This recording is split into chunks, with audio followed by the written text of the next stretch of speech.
लालच इंसान को किसी न किसी तरह से पकड़ लेता है, चाहे वह गरीब इंसान हो या मध्यवर्गीय हो या फिर अमीर इंसान ही क्यों ना हो, या कभी कभी बहुत ही दौलतमंद इंसान भी हो सकता है। लालच इंसान को कभी छोड़कर जाता नहीं है। इंसान के पास जब धन बढ़ जाती है तब भी उसकी लालच रुकती नहीं है। और भी धनवान होना चाहता है, ये कमाना चाहता है, वो कमाना चाहता है। लालच के कारण कमाते जाते हैं, अपनी अभिलाषाओं को पूरी करते हैं, अपने मनोरथों को पूरी करते हैं, अपनी इच्छाओं को पूरी करते हैं, अय्याशी की जीवन जीते हैं।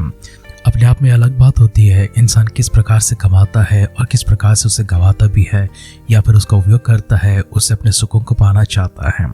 जो इंसान अभिलाषाओं को रखता है, आशाओं को रखता है, लेकिन उसकी लालच बढ़ती जाती है, वो कमा नहीं सकता है, अपनी बलबूते से, अपनी सामर्थ से कमा नहीं सकता है।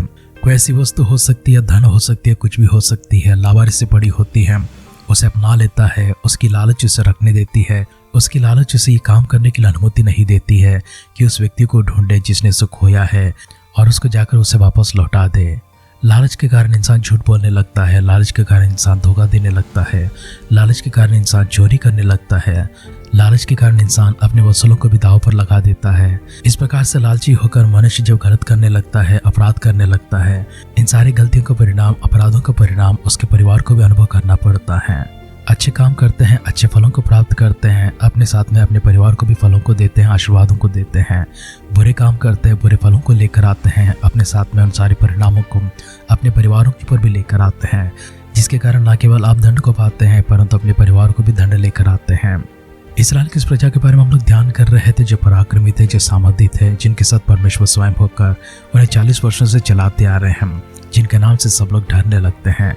आज वही इस्राएल एक छोटी सी झुंड के सामने से अपनी पीठ दिखाकर भाग निकलाती हैं। कैसे उनकी सेना पराजित होती है, कैसे उनकी सेना में कुछ लोग मर जाते हैं, लालच के कारण कैसे उनके ऊपर आफत आ पड़ती है और परमेश्वर नाराज हो जाते हैं, कफार हो जाते हैं। परमेश्वर इनकी मदद करने से, इनका साथ देने से तिरस्कार कर देते हैं। जब तक वे अपने आप को परिवर्तित ना करे, शुद्ध ना करे, पवित्र ना करे, तब तक परमेश्वर ने कहा है मैं तुम्हारे साथ होकर नहीं चलूंगा। इस्राएल की प्रजा के पास उस यात्रा में हम लोग आगे बढ़ते हैं। किस प्रकार इस्राएल अपने शत्रुओं के सामने से भाग जाते हैं और परमेश्वर को कैसे मालूम पड़ता है, जो किसी मनुष्य ने नहीं देखा लेकिन परमेश्वर को दिखाई पड़ता है। परमेश्वर की निगरानी, परमेश्वर की नजरें सब जगह पर होती हैं। उनकी दृष्टि हमेशा हर एक व्यक्ति के ऊपर होती है, हर एक प्राणी के ऊपर होती है। इस संसार में ऐसी कोई जगह नहीं है जहाँ पर परमेश्वर नहीं प्रवेश कर सकते और नहीं देख सकते हैं।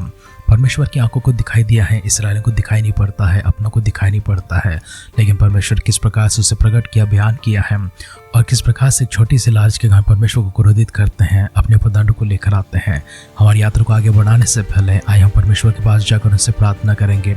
परमेश्वर, अगर हमारे मनों में ऐसी अभिलाषाएं हैं, ऐसे लालच हैं जिसके कारण से हम चोरी करने के लिए चाहते हैं या फिर परमेश्वर किसी को धोखा देने के लिए मजबूर हो जाते हैं, किसी और की संपत्ति को, किसी और की चीज़ों को, किसी और के धन को हम अपना बनाते हैं, निजी बनाने की कोशिश करते हैं। परमेश्वर, हमारे मन में अगर ऐसे स्वार्थ है, परमेश्वर हमारे मनों में अगर ऐसी लालच है, अगर ऐसे बुरे विचार है, तो परमेश्वर दुआ करते हैं अभी इसी समय प्रभु जी हमें जांचे परखें और खुदा हम सबों को इसी बात आप शुद्ध करते हुए, पवित्र करते हुए आगे की यात्रा में हमें आगे बढ़ाने के लिए आए मिलकर परमेश्वर इस प्रकार से मिलकर दुआ करते हैं। आपकी नजरों से कौन बचकर जा सकते हैं? आपकी निगरानी से कौन दूर हो सकता है? आपकी आंखें परमेश्वर सारे संसार पर हैं, सारे मनुष्य जाति के ऊपर हैं, हर प्राणी के ऊपर है, हर जगह पर है। आपकी नजरों से कोई दूर हो नहीं सकता है। आपकी नजरों से प्रभु जी किसी भी चीज़ को कोई छुपा नहीं सकता है। हमारी अंदर की बातें, हमारी बाहर की बातें, हर एक चीज़ को जानने वाले हमारे पिता परमेश्वर, हम आपकी आदर करते हैं, हम आपकी सम्मान करते हैं, हम आपकी शुक्र अदा करते हैं, हम आपकी गौरव करते हैं। पिता परमेश्वर, आज सुबह के समय फिर से एक बार हम अपने आप को दीन और नम्र करते हुए आपके दिव्य सानिध्य में लेकर आते हैं। हमारे भीतर परमेश्वर एक बार झांक कर देखे, हमें जांचे परमेश्वर, हमें परख कर देखने के लिए दुआ करते हैं। हमारे अंदर ऐसी कोई प्रभु दुर्नीति है प्रभु उसे दूर करने के लिए दुआ करते हैं। हमारे भीतर कोई भ्रष्टाचार है उसे दूर करने के लिए दुआ करते हैं। हमारे भीतर कोई अपराध है परमेश्वर से दूर करने के लिए दुआ करते हैं। हमारे भीतर कोई लालच है प्रभु, स्वार्थ है, उसे दूर करने के लिए दुआ करते हैं। अगर हम खुद गर्ज इंसान होकर चलते हैं तो परमेश्वर दुआ करते हैं अभी इसी समय परमेश्वर हम सबों को बदल दीजिए। सर्वशक्तिमान परमेश्वर, आपके दिव्य सानिध्य में अपने आप को दीन और नम्र करते हुए लेकर आते हैं। आपके अनुग्रह में, आपकी सहाय में चलाते अभी तक संभाले रखा, इसके लिए शुक्र अदा करते हैं। गुनाहों को माफ करे, अपराधों को माफ करे, हमारी सारी भूलों को क्षमा करने के लिए दुआ करते हैं। पवित्र आत्मा का अभिषेक से भरते हुए परमेश्वर फिर से एक बार आपके दिव्य वचनों के साथ हमसे बातें करने के लिए नम्र निवेदन करते हैं। हमारे सारे परिजनों को आपकी नजरों में लेकर आते हैं। एक एक व्यक्ति को परमेश्वर आप छूते हुए अपनी सामर्थ से भरते हुए सारी कमजोरियों को दूर करने के लिए, बीमारों को, रोगों को दूर करने के लिए प्रार्थना करते हैं। उनकी आर्थिक स्थिति को प्रभु जी बदलने के लिए दुआ करते हैं। गरीबों को हटा दीजिए, कंगालपन को मिटा दीजिए परमेश्वर। वृद्धि की और समृद्धि की ओर आगे बढ़ाने के लिए दुआ करते हैं। उनके हाथों की मेहनत प्रभु जी दुगने प्रतिफलों को लेकर आए, 100 गुना प्रतिफलों को लेकर आए, 1000 गुना प्रतिफलों को ले आने के लिए दुआ करते हैं प्रभु जी। उनके अनाजों को छूने के लिए दुआ करते हैं। खाने पीने भंडारों के लिए प्रभु जी प्रार्थना करते हैं। प्रभु जी स्पर्श करने के लिए दुआ करते हैं। उनकी सेहत के लिए प्रभु जी प्रार्थना करते हैं। उनकी तंदुरुस्ती के लिए प्रार्थना करते हैं। परिवारों को छूने के लिए प्रभु जी, उनके समाज को छूने के लिए दुआ करते हैं। उनके हर प्रकार की आमदनी को छूने के लिए दुआ करते हैं। इन सबसे बढ़कर परमेश्वर की आत्मा को स्पर्श करने के, उनके मन को स्पर्श करने के, उनके विचारों को स्पर्श करने के लिए, उनके स्वभाव को स्पर्श करने के लिए प्रार्थना करते हैं प्रभु जी। इस समय बदलने के लिए दुआ करते हैं। खुद आत्मा के वरदानों से भर दीजिए परमेश्वर। आत्मा के फलों से प्रभु जी तृप्त करने के लिए दुआ करते हैं। आपकी सामर्थ में, आपकी प्रकाश में, आपके वचन में, आपकी अगुवाई में चलने के लिए प्रभु जी, आपकी महिमा में खड़ा रखने के लिए प्रार्थना करते हैं। सारे परिजनों को परमेश्वर आपने दिए प्रभु जी आशीर्वादों के लिए धन्यवाद करते हैं। आगे के समय अपने वचनों के माध्यम से हमसे बातें करने के लिए आपसे नम्र निवेदन करते हुए आदर सम्मान महिमा के साथ में हमारे उद्धारकर्ता हमारे प्रभु यीशु मसीह के नाम से इस प्रार्थना को मांगते हैं। सुन और कबूल कर पिता। आमेन, आमेन, आमेन। आध्यात्मिक जीवन की दैनिक खुराक सुन रहे हमारे सारे प्रिय श्रोताओं को, परमेश्वर के प्रिय भक्तगणों को प्रभु यीशु मसीह के नाम में प्यार भरा जय मसीह की सुप्रभातम और शुभोदय कहते हुए हम सबका मनपसंद ध्यान के अंदर आध्यात्मिक जीवन की दैनिक खुराक में और इस नए दिन में आप सबका स्वागत करते हैं। हमारी दिन यहोशू का ग्रंथ उसके 7वें अध्याय में चल रहे हैं। आइए पहले वचन से पढ़ते हुए हमारे ध्यान को आगे बढ़ाएंगे। परंतु इस्राएलियों ने अर्पण की वस्तु के विषय में विश्वासघात किया, अर्थात यहूदा के गोत्र का आकान जो जरावंशी जब्दी का पोता और कर्मी का पुत्र था, उसने अर्पण की वस्तु में से कुछ ले लिया। इस कारण यहोवा का कोप इस्राएली पर भड़क उठा और यहोशू ने एरिहो से आयनाम नगर के पास जो बेतवान से लगा हुआ है, बेतल की पूर्व की ओर है, कितने पुरुषों को यह कहकर भेजा कि जाकर देश का भेद ले आओ। और उन पुरुषों ने जाकर आय का भेद ले आया। और उन्होंने यहोशू के पास लौटकर कहा, सब लोग वहां ना जाएं, क्योंकि वे 2-3 हजार पुरुष जाकर आय को जीत सकते हैं। सब लोगों को वहां जाने का कष्ट ना दे, क्योंकि वे लोग थोड़े ही हैं। इसलिए कोई 3000 पुरुष वहां गए, परंतु आय के रहने वालों के सामने से भाग आए। तब आय के रहने वालों ने उनमें से कोई 36 पुरुष मार डाले और अपने फाटक से शवारीम तक उनका पीछा करके उतराई में उनको मारते गए। तब लोगों का मन पिघल कर जल सा बन गया। तब यहोशू ने अपने वस्त्र फाड़े और वह और इस्राएली वृद्ध लोग यहोवा के संदूक के सामने मुंह के बल गिरकर पृथ्वी पर सांझ तक पड़े रहे। और उन्होंने अपने अपने सिर पर धूल डाली। और यहोशू ने कहा, हाय प्रभु यहोवा, तू अपनी इस प्रजा को यरदन पार क्यों ले आया? क्या हमें अमोरियों के वश में करके नष्ट करने के लिए ले आया है? भला होता कि हम संतोष करके यरदन के उस पार रह जाते। हाय प्रभु, मैं क्या कहूँ जब इस्राएल ने अपने शत्रुओं को पीठ दिखाई है, क्योंकि कनानी वरन इस देश के सब निवासी यह सुनकर हमको घेर लेंगे और हमारा नाम पृथ्वी पर से मिटा डालेंगे। फिर तो अपने बड़े नाम के लिए क्या करेगा? यहोवा ने यहोशू से कहा, वो उठ खड़े हो जा, तो क्यों इस भांति मौके पर पृथ्वी पर पड़ा है? इस्राएल ने पाप किया है और जो वाचा मैंने उनके साथ बंधाई थी उसको उन्होंने तोड़ दिया है। उन्होंने अर्पण की वस्तु में से ले लिया, वरन चोरी भी की और छल करके उसको अपने सामान में रख लिया है। इस कारण इस्राएली अपने शत्रुओं के सामने खड़े नहीं रह सकते। वे अपने शत्रुओं को पीठ दिखाते हैं, इसलिए कि वे आप अर्पण की वस्तु बन गए हैं। और यदि तुम अपने मध्य में से अर्पण की वस्तु को सत्यानाश ना कर डालोगे, तो मैं आगे को तुम्हारे संग नहीं रहूंगा। उठ, प्रजा के लोगों को पवित्र कर, उनसे कहा कि बिहान तक अपने अपने को पवित्र कर रखो, क्योंकि इस्राएल के परमेश्वर यहोवा यह कहता है कि हे इस्राएल, तेरे मध्य में अर्पण की वस्तु है। इसलिए जब तक तो अर्पण की वस्तु है अपने मध्य में से दूर ना करे, तब तक तो अपने शत्रुओं के सामने खड़ा ना रह सकेगा। इसलिए बिहान को तुम गोत्र गोत्र के अनुसार समीप खड़े किए जाओगे, और जिस गोत्र को यहोवा पकड़े वह एक एक कुल करके पास आए, और जिस कुल को यहोवा पकड़े उसको घराना घराना करके पास आए। फिर जिस घराने को यहोवा पकड़े वह एक एक पुरुष करके पास आए।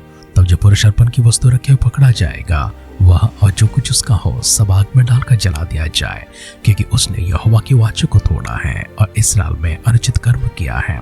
बिहान को यहोशू सवेरे उठकर इस्राएल के गोत्र गोत्र करके समीप लिवा ले आया, और यहूदा को गोत्र पकड़ा गया। तब उसने यहूदा के परिवार को समीप किया और जरावंश का कुल पकड़ा गया। फिर जरावंश के घराने का एक एक पुरुष को समीप ले आया। तब जब्दी पकड़ा गया।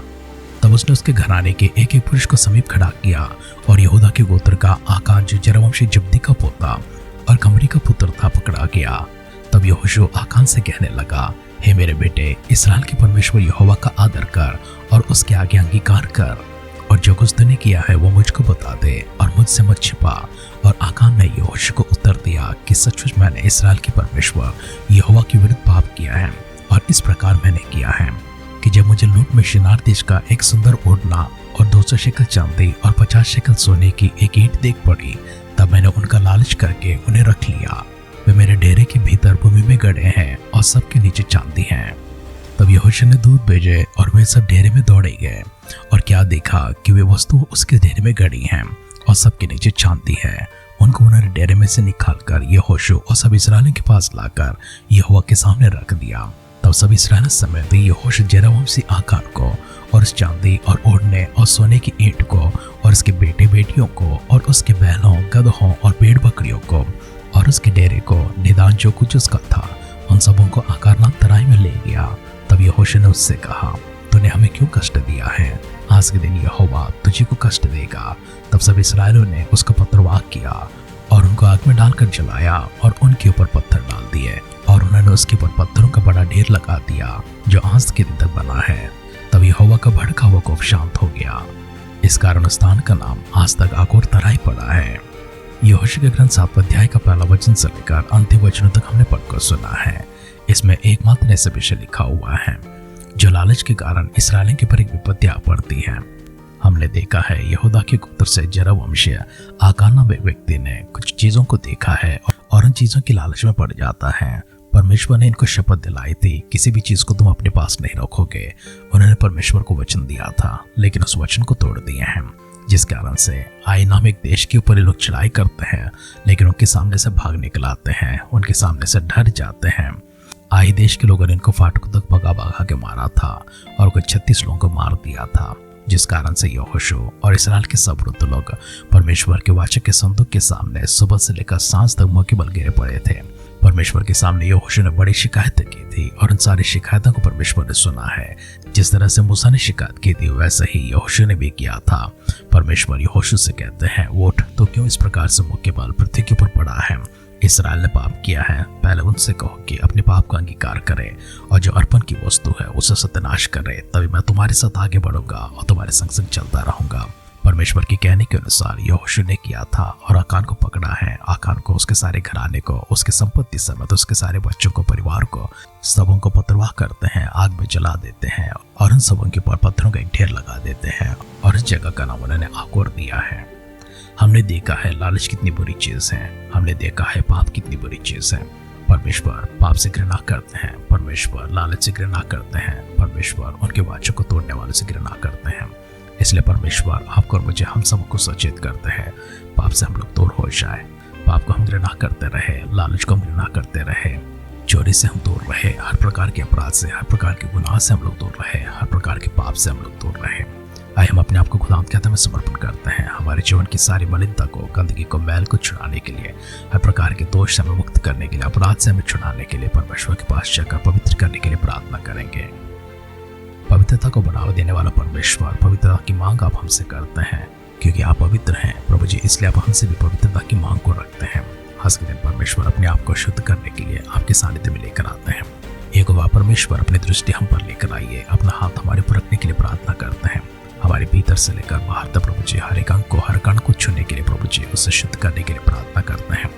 प्रभु इस संसार में लोग छुड़ाए ना जाए, परंतु प्रभु जी आपके स्वर्गलोक में प्रवेश करने जैसा हमारे जीवन को बदलकर इसी समय शुद्ध करने के लिए दुआ करते हैं। प्रभु यीशु मसीह की बातों के आगमन के लिए हमें सिद्ध करते रहिए, वहां पर स्वीकार कीजिए।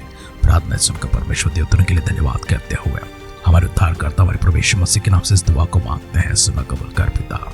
आमीन, आमीन, आमीन।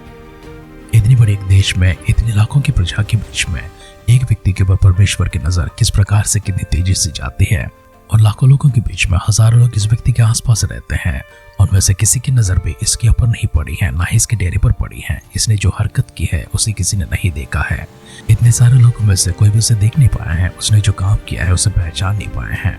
लेकिन परमेश्वर जो उनके बीच में होकर उनके ऊपर निगरानी रखे हुए, उनके ऊपर अपने नजर को रखे हुए चलाते हैं, इसी प्रकार से परमेश्वर आपके ऊपर भी नजर रखते हैं। हम सैकड़ों लोग इस संसार में रहते हैं, लेकिन हम सबके ऊपर परमेश्वर की निगरानी होती है, उनकी नजर हम पर बनी रहती है। परमेश्वर की दृष्टि सदा सर्वदा आपके ऊपर, मेरे ऊपर है, इसलिए हम सब सचेत हो जाए, हम चौकस रहें। कोई ऐसी गलती ना करे, कोई ऐसे अपराध ना करे। परमेश्वर जब हमें देखते हैं, हमें देखकर परमेश्वर प्रशंसा करने योग्य, हमें देखकर परमेश्वर तारीफ करने योग्य, हमें देखकर परमेश्वर अपनी महिमा को प्राप्त करने योग्य जीवन हम जिए।